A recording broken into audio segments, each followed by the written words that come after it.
The fluorescent lights of the airport terminal buzzed overhead like angry wasps as I stood frozen, my carry-on bag slipping from nerveless fingers to hit the polished floor with a dull thud that I barely heard. My heart had stopped beating, I was certain of it.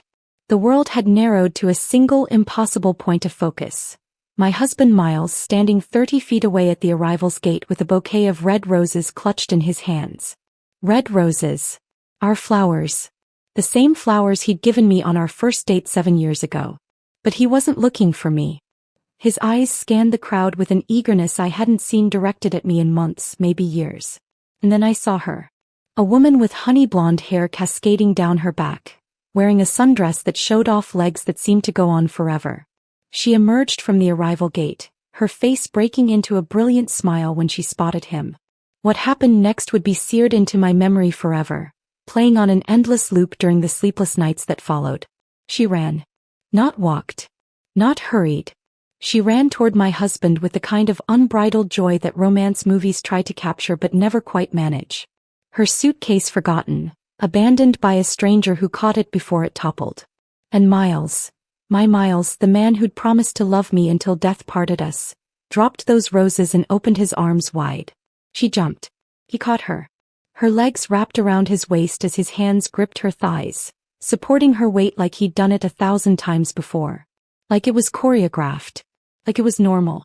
They kissed. Not a peck. Not a friendly greeting. They kissed the way drowning people gasp for air, desperately, hungrily, like they'd die without it.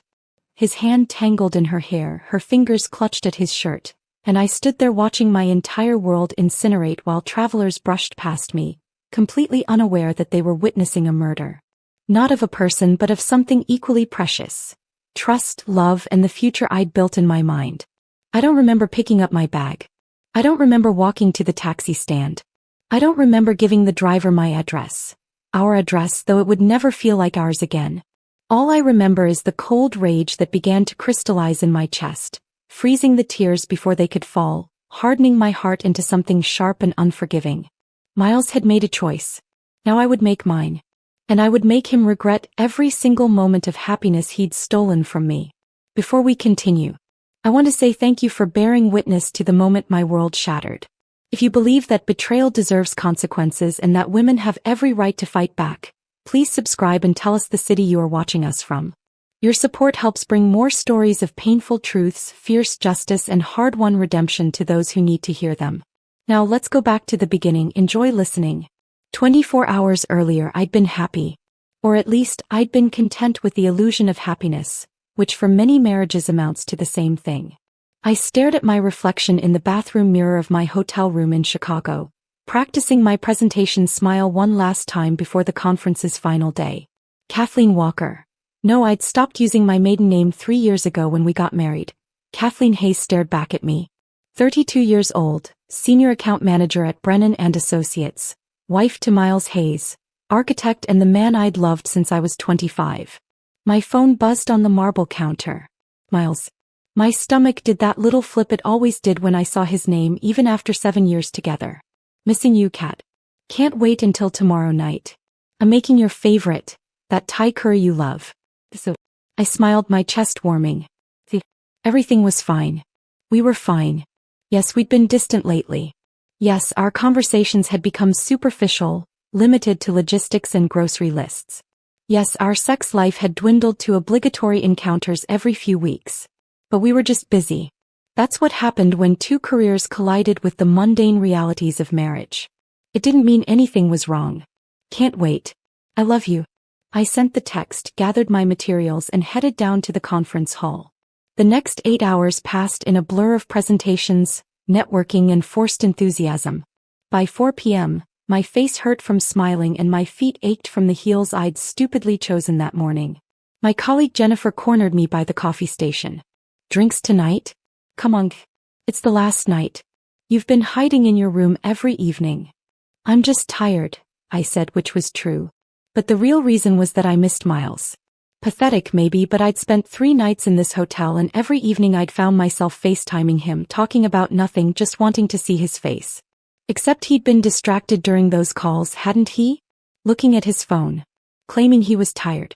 Cutting the conversations short. I shook off the thought. Paranoia didn't look good on anyone. Come on, Jennifer pressed. One drink. You've earned it after landing the Castellano account. I was about to decline when my phone rang. My boss, Patricia. Kathleen, fantastic news. Castellano wants to move up the timeline. They need you back tomorrow for a signing meeting. I know you weren't supposed to fly back until Sunday, but... That's fine, I interrupted. I can catch an earlier flight. Truthfully, I was thrilled. One less night away from home. One less night sleeping in a hotel bed that smelled like industrial detergent instead of the lavender fabric softener Miles always used. I could surprise him, maybe pick up that expensive wine he loved from the airport shop. I changed my flight to Friday evening, texted Miles that I'd see him Sunday as planned, no point spoiling the surprise, and spent the next few hours mentally planning our reunion.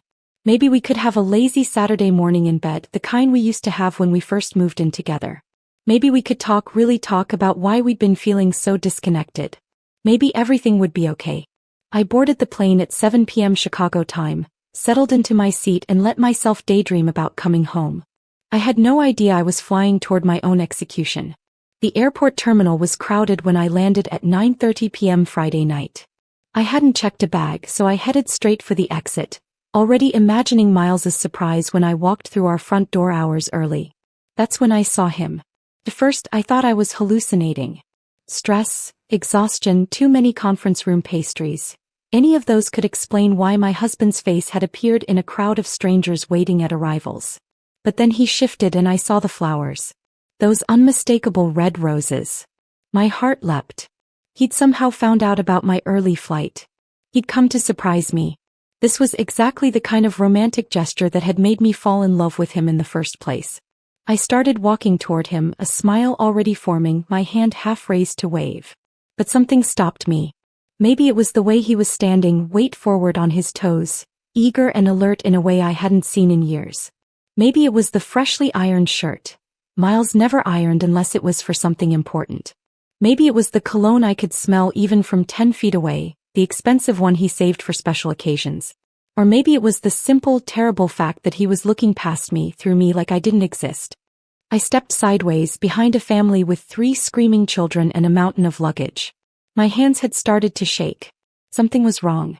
Something was very, very wrong. That's when she appeared. She was beautiful in that effortless way that some women are, like she'd rolled out of bed looking like a magazine cover. Mid-20s maybe. Young enough that the word homewrecker felt almost quaint. She wore casual clothes, jeans and a loose sweater, but they fit her the way expensive things do, like they'd been made for her body specifically. Miles's entire face transformed when he saw her. The polite mask he'd been wearing around me for months. I could see it now for what it was, a mask, shattered. Pure joy radiated from him. Desperate longing. The kind of emotion that can't be faked. He'd never looked at me like that. Not even on our wedding day. She ran toward him and the world slowed down. I watched each step, each movement choreographed by some cruel god who wanted to ensure I absorbed every detail. Her hair bounced. Her face glowed. She looked like she was running toward her future. She was running toward my husband. The roses fell. His arms opened. She launched herself at him like gravity didn't apply, and he caught her with the ease of repetition. This wasn't their first reunion. Her legs wrapped around him, and his hands gripped her thighs with a familiarity that made bile rise in my throat. They kissed. The family in front of me moved, exposing me to full view, but neither Miles nor his girlfriend, mistress, replacement, noticed. They were too lost in each other, too consumed by their joy to notice the woman dying 10 feet away. Someone bumped into me from behind. "Excuse me," they muttered, annoyed. I couldn't speak, couldn't move, couldn't breathe. Miles finally broke the kiss, setting her down but keeping his arms around her waist. He was smiling, really smiling, and saying something I couldn't hear over the rushing in my ears. She laughed, throwing her head back, and I saw his eyes follow the line of her throat with an intimacy that felt like a violation. That's what broke me from my paralysis.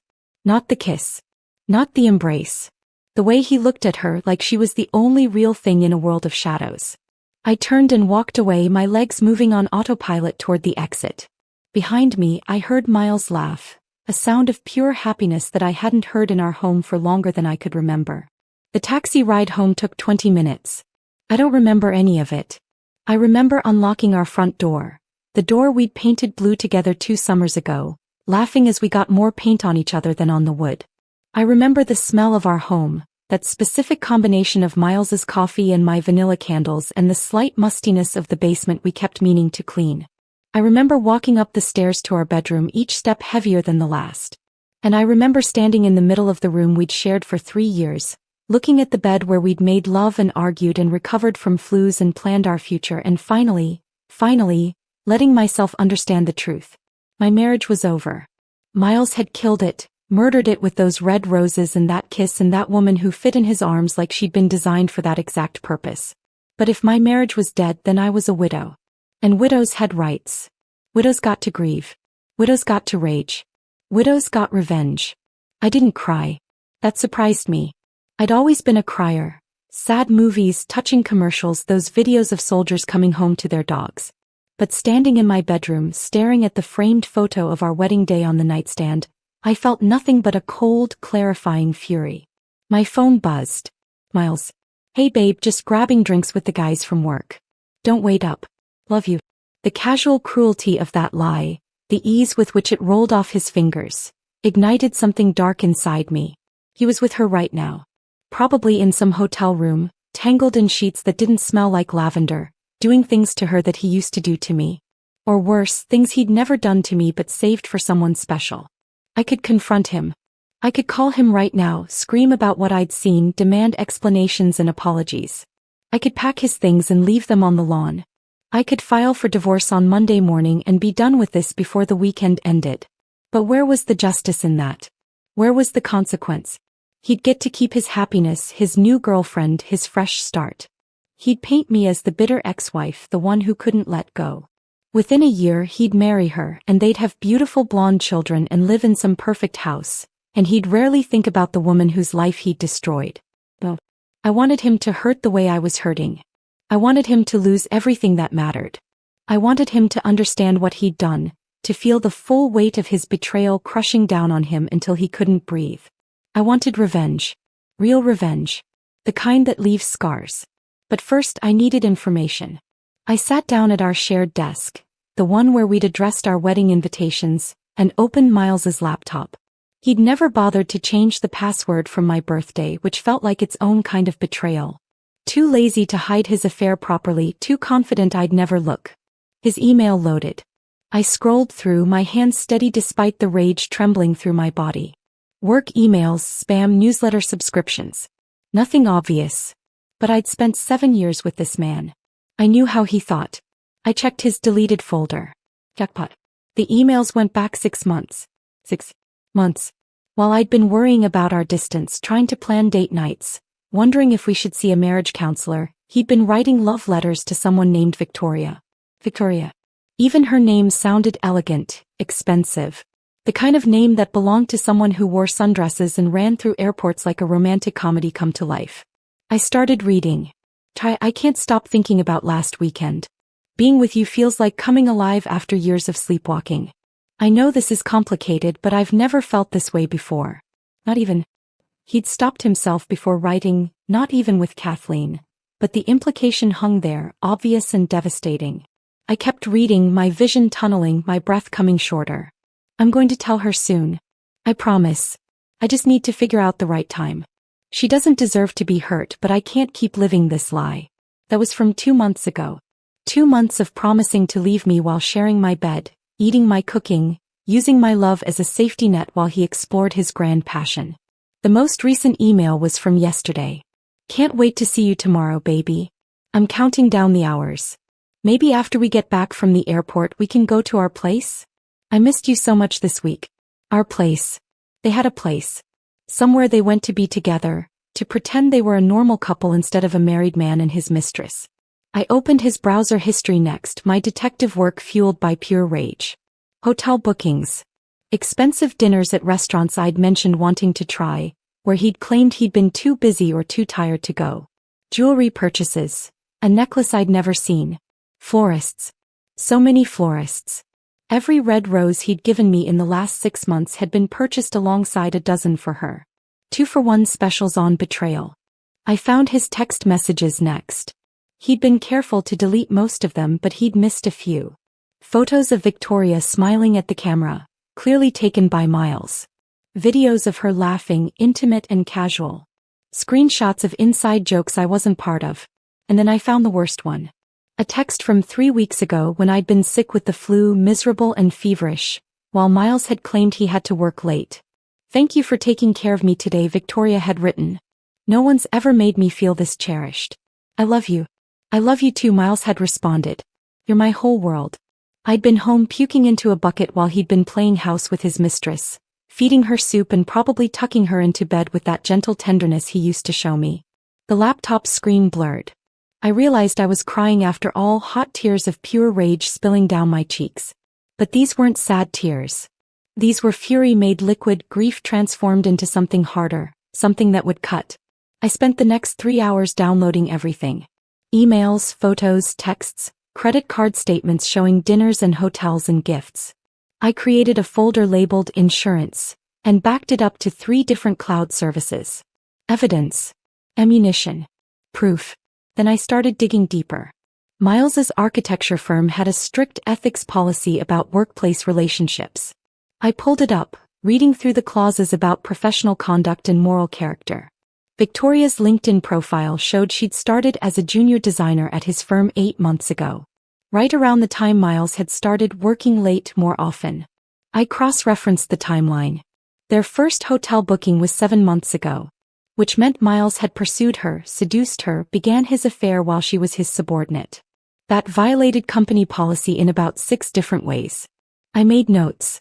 Careful, detailed notes about dates and times and policy violations. Then I looked into Victoria herself. Social media was a goldmine. She was 26, fresh out of grad school, new to the city. Her Instagram was public, filled with artsy photos of architecture and coffee shops, and my stomach clenched. Occasional glimpses of a man's hand, arm, shoulder. Miles, cropped out of her public life but present in the margins. She'd posted a photo yesterday from the Chicago airport with the caption, "Amazing week at the architecture conference. Coming home to something special." The conference. They'd been together at the same conference where I'd been, 3 states away, missing Miles while he was probably in the room next to hers, sneaking over after hours, touching her the way he used to touch me. I screenshotted everything. Her posts, her follows, her friends. Information was power, and I was going to need every weapon I could gather. By the time I finished, it was 3 a.m. My eyes burned. My head pounded. My chest felt hollow, scooped out, nothing left but the bones of rage holding me upright. Miles's lies, timeline, and betrayal were mapped out in obsessive detail across multiple documents. I knew where they'd been, what they'd done, how much he'd spent on her. I knew the pet names he called her. I knew she was allergic to shellfish and loved old movies and wanted to visit Japan. I knew everything except the one thing that mattered. How could he do this to me? We'd been happy once. Hadn't we? Or had I been the only one living in our marriage while he'd just been waiting for something better to come along? My phone buzzed. Miles again. "Just got home. You're probably asleep. I'll be quiet. Love you, cat." He was lying. I checked the security system on my phone. We'd installed cameras after a break-in scare last year. The front door hadn't opened. Miles wasn't home. He was with her. Still with her. Probably in bed beside her right now, texting his wife that he loved her while his mistress slept against his chest. The betrayal was so complete, so absolute, that it almost became beautiful in its awfulness. A perfect crime. Flawless lie. Almost. I typed a response. "Love you too. Sleep well." 2 could play the lying game. And I was about to become a champion. Miles came home Saturday morning at 9 a.m., looking rumpled and guilty and working very hard to seem casual. I was in the kitchen making coffee, wearing his favorite shirt of mine, playing the role of devoted wife. "Hey." He seemed surprised to see me. "I thought you weren't back until tomorrow?" I turned and I watched him calculate, watched his brain scramble for the lie he'd need.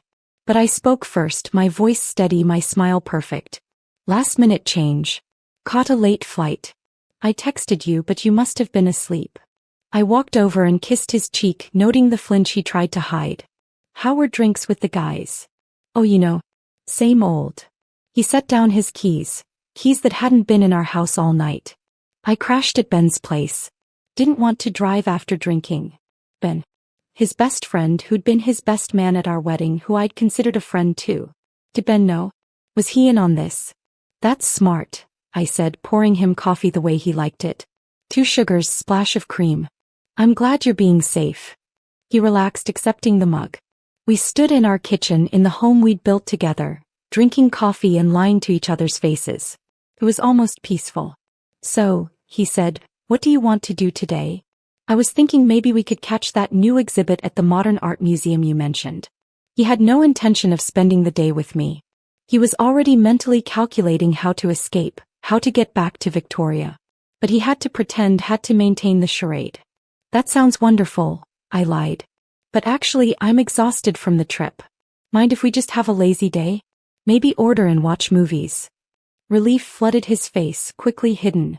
Of course. Whatever you want, babe. We spent the day in performative domesticity. Miles on his laptop, supposedly working but actually texting Victoria. I could see the slight smile on his face, the way his fingers flew across the keys. Me on the couch with a book, watching him from the corner of my eye, memorizing this moment. The last peaceful day before I burned his world down. He ordered Thai food for dinner. My favorite, like he'd promised. We ate on the couch, watching a movie neither of us cared about. His phone buzzed constantly. Work, he claimed. Important project. That night he reached for me in bed. Actually reached for me, his hand sliding across my waist, pulling me closer. I froze. I missed you, he murmured against my neck. The audacity. The sheer, breathtaking audacity of this man who'd spent last night with another woman, who probably still smelled like her perfume underneath his shower, who was using me as a palate cleanser between his real passion. I could have pushed him away. Should have. But a cold thought occurred to me. Let him have this. Let him touch me, make love to me, whisper sweet lies in the dark. Let him think everything was fine, that he'd gotten away with it. Because when I finally struck, when I finally made him pay, the memory of this moment, his false tenderness, his casual cruelty, would make the fall so much harder. So I turned in his arms and kissed him back. I let him make love to me in our bed, and I performed my part perfectly. I made the right sounds, touched the right places, gave him what he wanted. And the entire time I thought about Victoria. About airport roses. About 6 months of lies. About the revenge I was planning, detail by meticulous detail. When he fell asleep after, his arm draped across my waist like everything was normal, I stared at the ceiling and finished designing his destruction. It would take time. Patience. Perfect execution. But Miles had taught me well. After all, he'd been living a double life for 6 months. Surely I could maintain a facade for a few weeks. The only difference was when my performance ended, there would be consequences. Brutal, devastating, unforgivable consequences. I smiled in the dark and started planning. Sunday passed in the same carefully constructed normalcy. Miles suggested brunch at our favorite cafe, the one where we'd had our first date, which felt like its own special cruelty. I agreed, played my part, laughed at his jokes, touched his hand across the table. I watched him check his phone obsessively, saw the disappointment flash across his face when I suggested we spend the afternoon together. He'd been planning to see her, I realized. Sunday was probably their day, and my early return had disrupted their routine. Good. Let him squirm. Monday morning I went back to work like nothing had changed. My colleagues congratulated me on the Castellano account. Patricia took me to lunch to celebrate. I smiled and networked and performed competence while my mind churned through strategies. I'd spent the entire weekend researching. Divorce law in our state was no fault, which meant my evidence of his affair wouldn't matter much in the legal proceedings. We'd split assets 50-50 and I'd walk away with half of everything we'd built together. That wasn't enough. Not nearly enough. Miles's architecture firm, however, was a different story. I'd read their entire employee handbook front to back. Section 4.7, Professional Ethics. Section 8.2, Workplace Relationships. Section 12.4, Moral Turpitude Clauses. Miles wasn't just having an affair.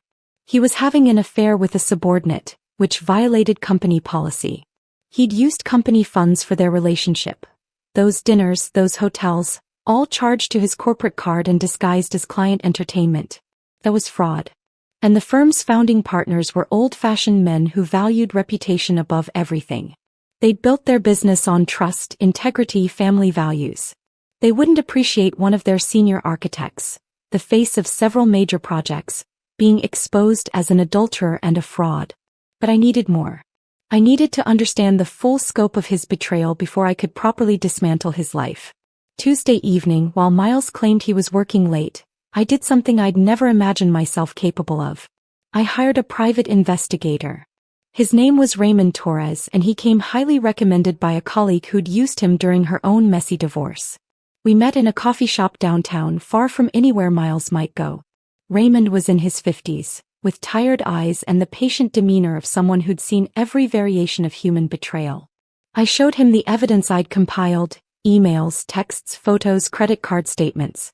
He barely reacted. "How long have you known?" "5 days. His eyebrows rose slightly.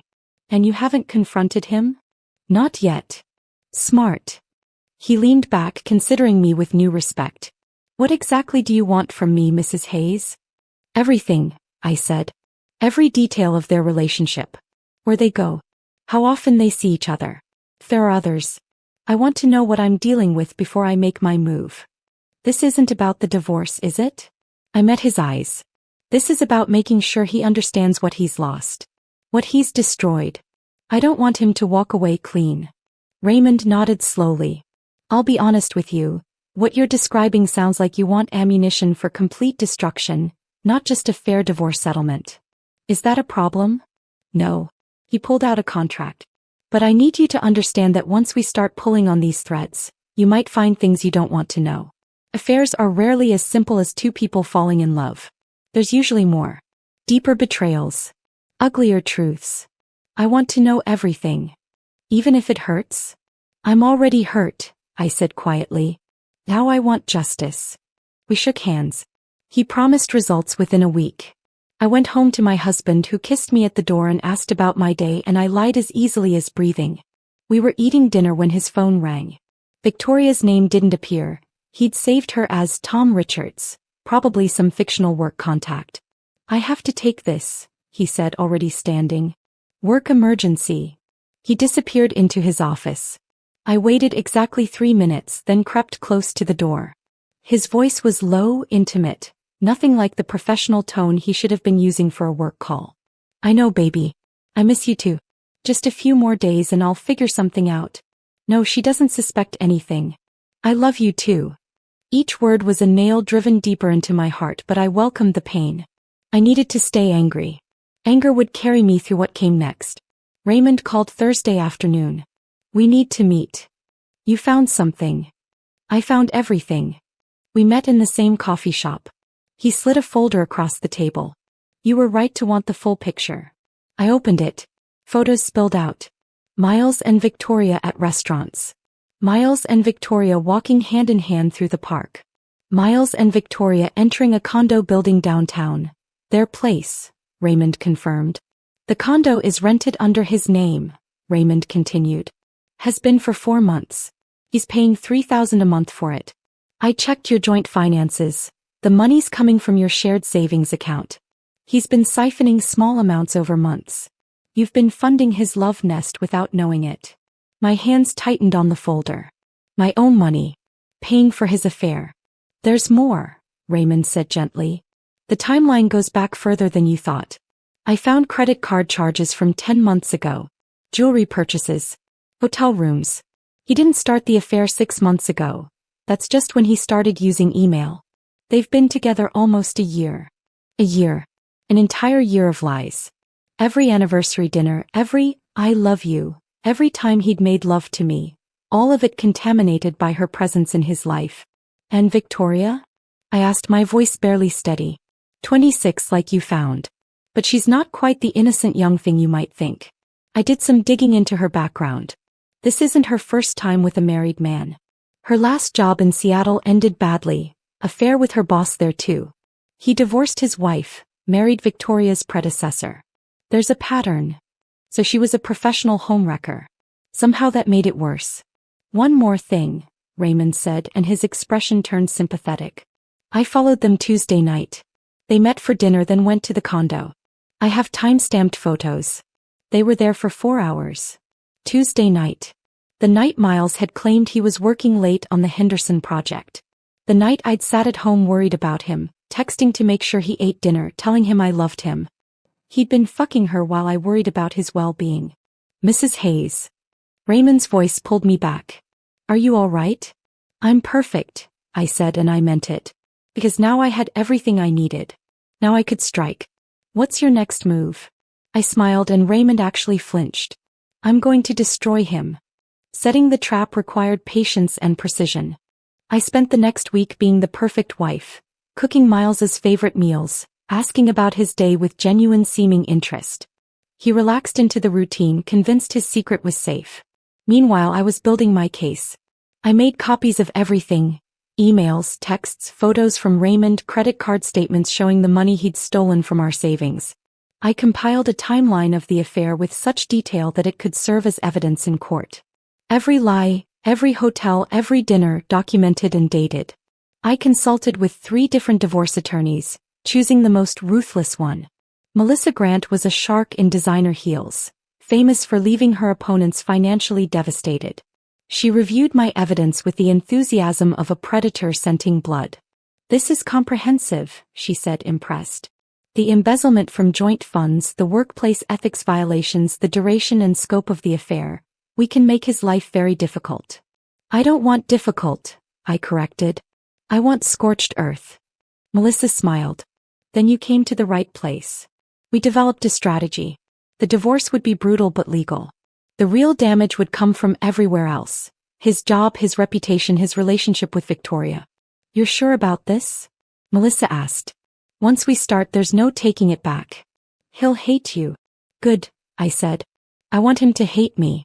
I want him to feel a fraction of what I'm feeling. I hired a second private investigator. One Miles would never connect to me, to follow Victoria. I wanted to know everything about her too. Her routines, her friends, her vulnerabilities. The report came back interesting. Victoria had student loans, significant ones. She was living beyond her means, her lifestyle funded partially by Miles but also by credit card debt. She'd been pressuring Miles about their future, asking when he'd leave his wife, getting frustrated with the delays. Perfect. I could use that. Meanwhile, I made myself indispensable to Miles. When he mentioned the stress at work, I listened sympathetically. When he seemed distant, I gave him space. I was understanding, supportive, everything a good wife should be. I was lulling him into complacency. The breakthrough came 2 weeks after I discovered the affair. Miles announced he had to go to New York for a work conference. 3 days the following week. It's the annual industry summit, he explained over dinner. Important for client relations. I know it's short notice. Of course you should go, I said, already knowing this was a lie. There was no conference. I'd checked his firm's calendar. This was a romantic getaway with Victoria. I verified it that night while he showered. His email to Victoria. Booked us that boutique hotel in Soho you loved. 3 whole days together. I told Kathleen it's for work. Can't wait to have you all to myself. I screenshotted it, added it to my evidence folder and smiled. This was the opportunity I'd been waiting for. Miles left for his fake conference on Wednesday morning. He kissed me goodbye at the door, promised to call every night, told me he loved me. I watched his car disappear down the street and immediately went to work. First, I called Melissa. It's time. She filed for divorce that afternoon. The papers would be served to Miles on Friday, right in the middle of his romantic getaway. Next, I contacted Miles's firm. Not the partners directly, that would come later. Instead, I reached out to their compliance department with an anonymous tip about ethics violations. I provided dates, evidence of the relationship with Victoria, proof of the misused company funds. Let them start their investigation. Let the questions begin. Then I drove to the condo, their place. Raymond had given me the address. It was in a trendy neighborhood, the kind of building with a doorman and expensive lobby furniture. The kind of place that cost $3,000 a month. My $3,000 a month. I had Raymond's photos showing Miles entering and leaving with a key. I had bank statements showing the payments. I had enough evidence to prove he'd rented it. I walked into the lobby like I owned the place. The doorman looked up. I'm here about Unit 412, I said confidently. There's been some confusion about the rental agreement. I need to speak with the building manager. It took 20 minutes and a carefully constructed story about marital property and legal disputes, but eventually I walked out with a copy of the lease agreement. Miles's signature bold and clear, renting a one-bedroom condo for 12 months. Evidence. More evidence. The pile was growing. Thursday, I took a personal day from work. I spent the morning at the bank separating our finances. I withdrew exactly half of everything from our joint accounts. My legal right. I opened my own accounts, changed my direct deposit, began the process of financial disentanglement. The money Miles had spent on Victoria. Approximately $40,000 over 10 months. I documented separately. That was theft from marital assets, and Melissa assured me we could go after him for it. I changed the locks on our house. Changed the security codes. Changed the passwords to our shared streaming accounts and email and everything else we'd combined in our marriage. I was erasing him from my life with surgical precision. Thursday afternoon, I did something that might have been cruel but felt necessary. I called Victoria. She answered on the second ring, her voice cautious. Hello. Victoria, hi. This is Kathleen Hayes. Miles's wife. Silence. Then in a small voice, oh. I know about the affair, I said calmly. I know everything. I've known for 3 weeks. I'm filing for divorce and I wanted to give you a heads up.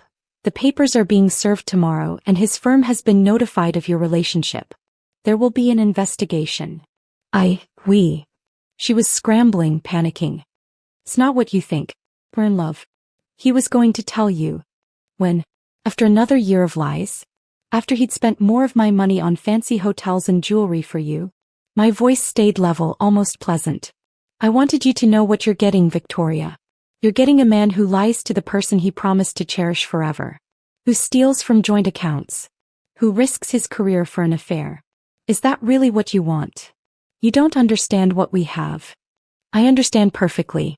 You're 26 and stupid and you think you're special. But you're not. You're just another affair. And when he gets bored of you or someone younger comes along, you'll be exactly where I am now. Only you won't have the dignity of being the wronged wife. You'll just be the mistress who should have known better. I hung up before she could respond. Let her stew in that. Let her doubt, question, wonder if I was right. Let her suspicion poison their perfect little getaway. Friday morning, Miles called me from New York. He sounded stressed. Everything okay? I asked innocently. Yeah, just work stuff. The conference is fine. I miss you. I miss you too, I lied. When will you be home? Sunday afternoon. I'll text you my flight info. Can't wait, I said, and there was a horrible truth in that. I genuinely couldn't wait to see his face when he came home to the ruins of his life. The process server found him Friday afternoon. Raymond had given them the hotel address. The boutique hotel in Soho that Victoria loved. The one Miles had booked for their romantic escape. According to the process server's report, Miles had been in the hotel bar with Victoria when he was served. The look on his face, the server said, was priceless. An hour later, my phone exploded with calls and texts from Miles. What the hell is this? Kathleen, call me right now. We need to talk about this. This is insane. You can't just file for divorce without talking to me. I let them all go to voicemail. I disabled his key code for the house. Changed the locks. He couldn't just show up and demand explanations. He'd have to wait until Sunday. Have to stew in uncertainty. Have to wonder what I knew and what I'd done and how completely his life had just imploded. That night, I slept better than I had in 3 weeks. Miles came home Sunday afternoon to find his key didn't work. I watched through the window as he tried it multiple times, confusion giving way to anger. He pounded on the door. Kathleen, open the door. We need to talk. I let him pound for 5 minutes before I opened it. I didn't invite him in. What the hell is going on? His face was red, his eyes wild. Behind the anger I could see fear. You filed for divorce without even talking to me? Did you talk to me before you started fucking Victoria? I asked calmly. He flinched. How did you? I saw you. At the airport. 3 weeks ago. I came home a day early and I saw you pick her up. Saw you kiss her. Saw you look at her the way you haven't looked at me in years. My voice was steady cold. I know everything, Miles. Every dinner, every hotel, every lie. I have evidence. Emails, texts, photos, credit card statements. The money you stole from our savings to pay for your love nest downtown. All of it. He opened his mouth. Closed it. Opened it again. Kathleen, please. Let me explain. What's there to explain? You've been having an affair for 10 months. You fell in love with someone else. You were too much of a coward to tell me, so you just kept living two lives, lying to both of us, stealing from our marriage to fund your grand romance. I leaned against the doorframe. Oh, and your firm knows, by the way. About the affair with your subordinate. About the misuse of company funds. They're conducting an investigation. His face went white. You told my work? I provided evidence to their compliance department. They're required to investigate ethics violations. You know that. You signed the conduct agreement. You're trying to destroy my career. I'm documenting your choices, I corrected. You destroyed your own career when you decided to fuck your junior colleague and charge the hotels to your corporate card. This is insane. He was yelling now, desperate. People make mistakes. Marriages go through rough patches. We can work through this. Work through what, Miles? Work through you telling another woman you love her? Work through you renting a secret apartment with my money? Work through you spending our anniversary, with her instead of me? He froze. You know about that? I told you. I know everything. I pulled out my phone, scrolled through photos. I know about the necklace you bought her for Valentine's Day. I know about the weekend you told me you were at a work retreat but actually took her to that bed and breakfast in Vermont. I know about the night I had the flu and you were supposedly working late but were actually playing house with her. Each revelation hit him like a physical blow. He thought he was so careful. Thought he'd gotten away with it. I loved you, I said quietly. I gave you 7 years of my life. I was faithful and supportive and patient. And you threw it away for someone you barely know. It's not like that, he said, but his voice lacked conviction. Victoria and we have something real. Something I haven't felt in years. Not since me, I finished. You're saying the same things to her that you said to me when we first met. The same romance, the same passion, the same promises. And in a few years when that fades too, you'll find someone else. Because the problem isn't me, Miles. It's you. That's not fair. Fair. I laughed and it came out harsh. You want to talk about fair? You stole from me. You lied to me every single day for almost a year. You made me doubt myself, made me think our distance was my fault, that I needed to try harder to make you happy.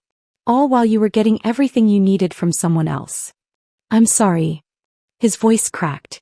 God, Kathleen, I'm so sorry. I never meant to hurt you. It just happened and then it was too late and I didn't know how to stop. You stopped by being honest. By having the basic decency to end our marriage before starting another relationship. But you wanted both. You wanted the safety of a wife at home and the excitement of a mistress on the side. You wanted everything and you didn't care what it cost me. He was crying now. Actually crying.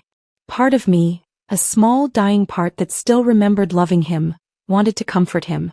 But the larger part, the part made of ice and fury, felt nothing but satisfaction. What happens now? He asked. Now you deal with the consequences. The divorce will be finalized in 6 months. I'm taking my half of everything. More actually, since I can prove you stole marital assets. You'll need to find somewhere else to live. This house is in my name. My parents gave us the down payment, remember? Kathleen, please. Your firm will probably fire you. Victoria too. Workplace affairs between supervisor and subordinate are grounds for termination, and you've given them plenty of evidence. I smiled coldly. But hey, at least you'll have each other, right? Isn't that what you wanted? To be with your true love. Don't do this, he begged. Don't throw away 7 years because I made a mistake. You made a choice, Miles. 100 choices. 1,000 tiny decisions that led you further and further away from our marriage. And now I'm making my choice. I'm choosing myself. I'm choosing to walk away from someone who clearly doesn't value me. I started to close the door. He put his hand out, stopping it. I do value you. I do love you. This whole thing with Victoria, it doesn't change what we had. It changes everything, I said. It makes every memory suspect. Every I love you a potential lie. Every moment of happiness tainted by the knowledge that you were capable of this level of deception. I looked him in the eye. You don't get to keep me as a backup plan while you explore your grand passion. You made your choice. Now live with it. I closed the door in his face. locked it, listened to him cry and beg and pound on the wood for another 10 minutes before he finally left. Then I walked to my bedroom now, not ours, and let myself feel the full weight of what I'd just done. It should have felt like victory. Instead, it just felt like death. The death of my marriage, my trust, my belief in happily ever after. But death could be liberating. From the ashes, I could become something new. Something harder. Something that would never let anyone hurt me like this again. I looked at myself in the mirror. My eyes were dry. My jaw was set. I looked like a stranger. Good. The old Kathleen was gone. The woman who'd believed in love and trust and forever. This new version didn't believe in anything except consequences. And Miles's consequences were just beginning. The next 3 weeks were a masterclass in controlled destruction. Miles's firm moved quickly. The investigation I'd triggered with my anonymous tip uncovered exactly what I'd given them. Concrete evidence of an affair with a subordinate, misuse of company funds and violations of their ethics policy. Both Miles and Victoria were terminated within a week. I felt nothing watching his career implode. He'd built his reputation on integrity and family values. His portfolio literally included a children's hospital and a family wellness center. The irony was almost beautiful. Victoria called me twice. I didn't answer. She left voicemails alternating between anger and desperation. In the second one, she was crying, saying I'd ruined her life, that she and Miles were really in love, that I was being vindictive. I deleted them both. Her life was not my concern. Melissa was ruthless in the divorce proceedings. She'd filed for fault-based divorce, citing adultery and financial misconduct. Miles's lawyers tried to push back, tried to negotiate for no fault, but the evidence was too strong. We had him cornered. He'd either accept our terms or face a trial where every detail of his affair would become public record. His choice. He chose to settle. I got the house, all of it, not half. I got 3/4 of our savings to compensate for what he'd stolen. I got the better car. I got the furniture, the art we'd collected, the life we'd built. He got to walk away with his dignity barely intact and a fraction of what he'd had before. The financial damage was severe, but not as severe as what I did to his reputation. I'd spent weeks compiling evidence, cross-referencing dates, building a timeline that was irrefutable. Once the divorce was filed and I was no longer bound by any loyalty to Miles, I started talking. Carefully. Strategically. Never vindicatively, just stating facts when asked. I had lunch with the wife of Miles's business partner. Mentioned, casually, how difficult it had been discovering the affair. How long it had gone on. How many lies he'd told. He was sympathetic, understanding. And within a week, everyone in their social circle knew. I attended a charity gala. One where Miles and I had been on the planning committee. People asked where he was. I smiled sadly and said we were divorcing, that he'd been having an affair with a colleague, that I was trying to move forward. Whispers spread like wildfire. I made sure every friend, every colleague, every acquaintance knew the truth. Not through malicious gossip, but through quiet, heartbroken honesty. I played the wronged wife perfectly, dignified, hurt but gracious. Miles's reputation crumbled.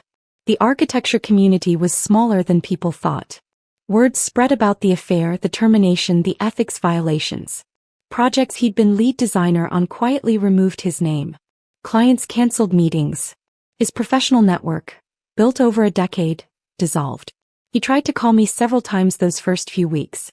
I never answered. There was nothing left to say. Raymond kept me updated on Miles's downward spiral.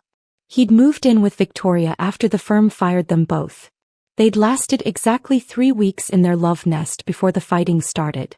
Turned out, poverty and unemployment weren't as romantic as secret hotel rendezvous. Who knew? Victoria blamed Miles for getting them both fired. Miles blamed Victoria for being too obvious about their relationship. They blamed me for being vindictive. They blamed the firm for being too strict. They blamed everyone but themselves. By week 4, Victoria had moved out. Back to Seattle, according to her social media. She'd posted a vague status about toxic relationships and lessons learned. The comments were brutal. Friends calling her out for the affair, pointing out that dating a married man had predictable consequences. Miles was alone. Unemployed. Blacklisted in his industry.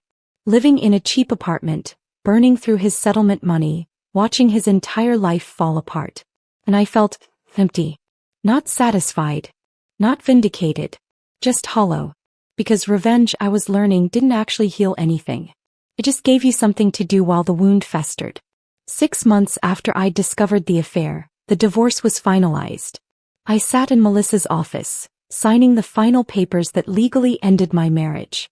My hand was steady. My eyes were dry. I'd cried all my tears already. You won, Melissa said as I stood to leave. Completely. He's lost everything, his job, his reputation, his wife, even his girlfriend. You destroyed him. I know. So why don't you look happy? I met her eyes. Because destroying him didn't fix what he broke. I walked out of her office into a life I'd carefully reconstructed. I'd thrown myself into work, earning a promotion and taking on high-profile clients. I'd started therapy to process the betrayal. I'd joined a gym, taken up painting, reconnected with friends I'd neglected during my marriage. I'd done everything you're supposed to do after a divorce. I'd healed, or at least performed healing convincingly. But at night, alone in the house that was now solely mine, I felt the emptiness. Not for Miles. I didn't miss him. I didn't love him. I barely remembered what loving him had felt like. But I missed something. The idea of partnership, maybe. The belief that someone could know all of you and still choose you every day. The hope that love could last.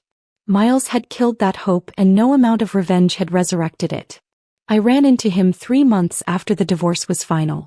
Grocery store of all places. He looked terrible, thin, unshaven, wearing clothes that had seen better days.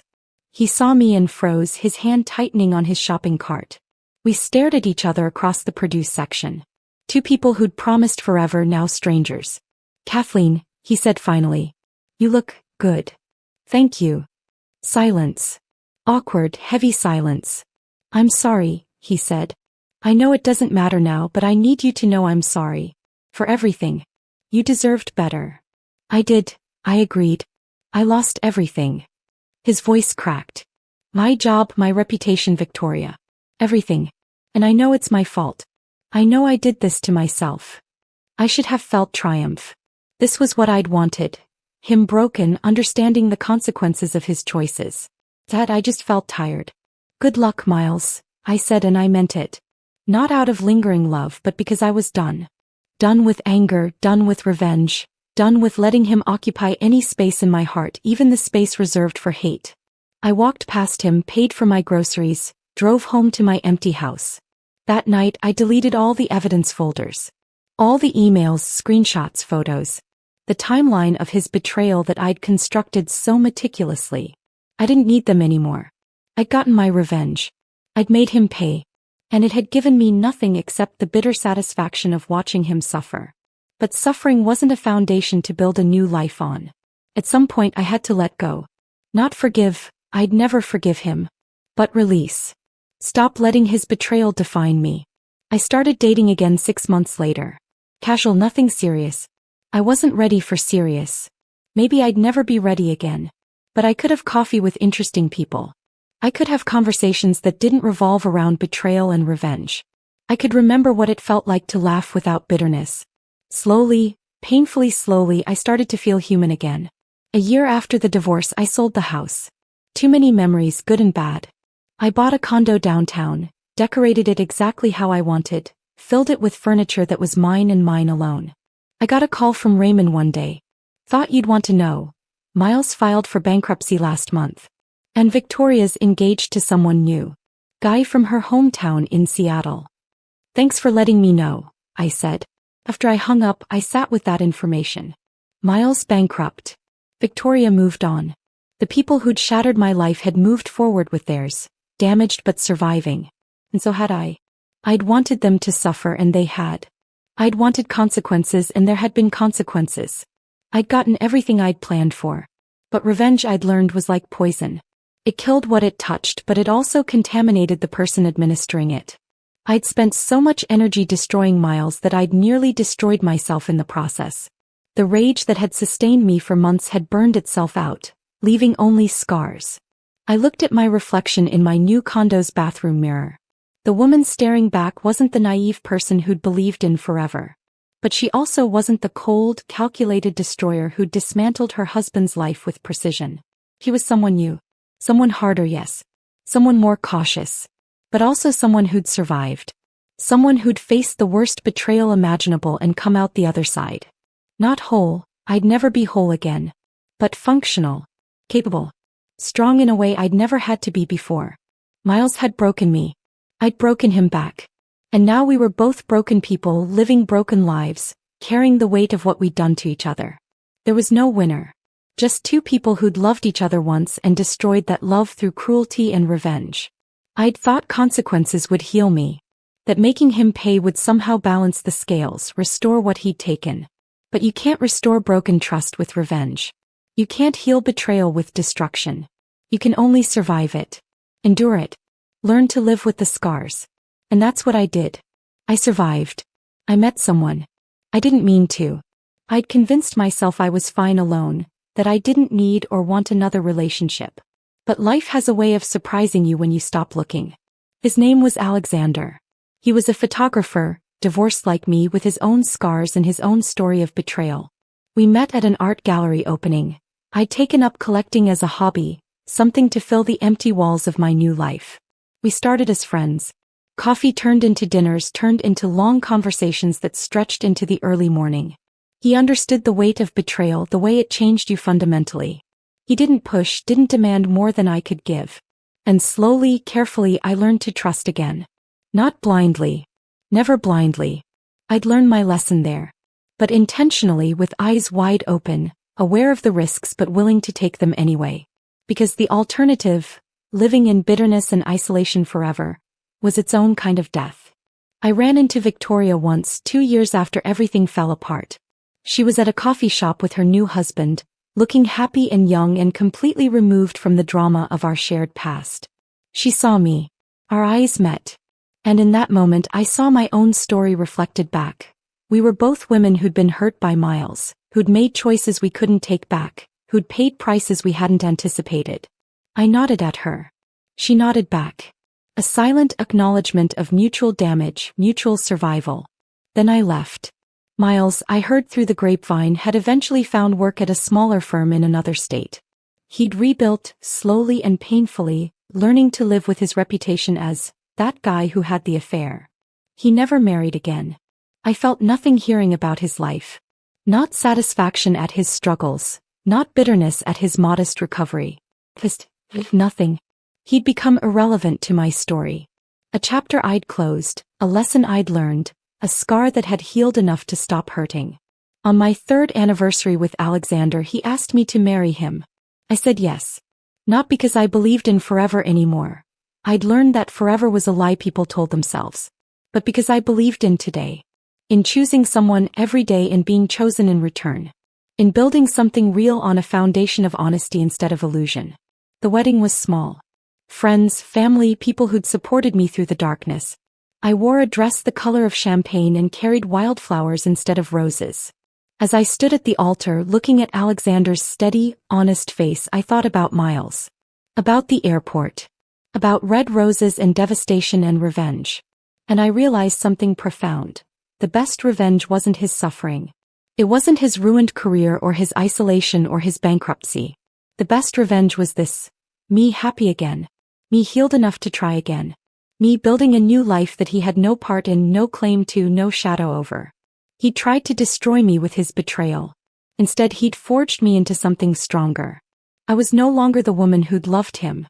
I was no longer the woman who'd destroyed him. I was simply myself. Scarred but whole. Damaged but growing. Broken in places but patched back together with gold. Like Japanese pottery that's made more beautiful by its repairs. Miles had taught me what betrayal looked like. Alexander was teaching me what trust looked like. Both were necessary lessons. As I said my vows, promises I meant with a clarity I'd never had before, understanding now exactly what they cost, I felt the last piece of anger dissolve. I was free. Not because I'd forgiven Miles, I hadn't and probably never would. But because I'd forgiven myself for loving him, for not seeing the signs, for the months I'd spent consumed by revenge. I'd done what I needed to do to survive. And now I was doing what I needed to do to live. The difference I'd learned was everything. When Alexander kissed me, sealing our promises, I didn't think about Miles. Didn't compare, didn't remember, didn't fear. I just lived in the moment. This perfect, precious, hard-won moment of happiness. And that was the truest revenge of all. Finding joy again despite everything that had tried to kill it. The story of my betrayal didn't end with destruction. It ended with reconstruction. Miles got his consequences. I got my revenge. We both got our scars. But I also got something he never would. A second chance at happiness earned through pain and built on truth. In the end, I didn't just survive what he did to me. I transcended it. And that made all the difference.